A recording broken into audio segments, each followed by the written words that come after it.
নমস্কার বন্ধুরা।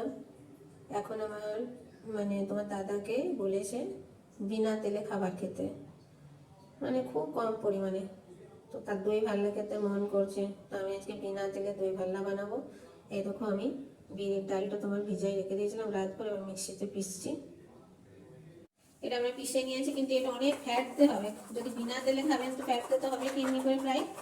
আপনি 5 মিনিট ফ্যাটতে থাকুন। আর এইদিকে আমি প্লেন জল গরম হতে দিয়েছি।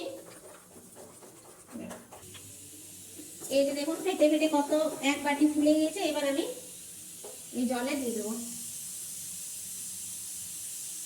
বড় বড় বড়া হয়ে যাবে। এই দেখুন, বিনা তেলের জলে সেদ্ধ করে আমি দই ভাল্লার বড়া বানিয়ে নিয়েছি। এবার এই একটু ঠান্ডা হতে দেবো, কারণ অনেক নরম হয়েছে না, গলে যাবে তবে একদম সফট।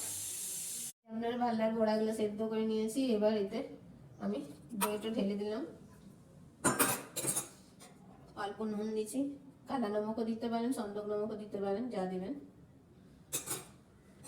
অল্প আমি জিরা ভেজে নিয়েছি, জিরা ভাজা দিলাম, আর অল্প গোলমরিচ দিলাম। এটা ভালো করে নাড়ছি। আপনি যখন খাবেন তখন উপর থেকে অল্প ধনিয়া পাতার চাটনি আর অল্প সস দিয়ে নেবেন। বিনা তেলে দই ভাল্লা রেডি।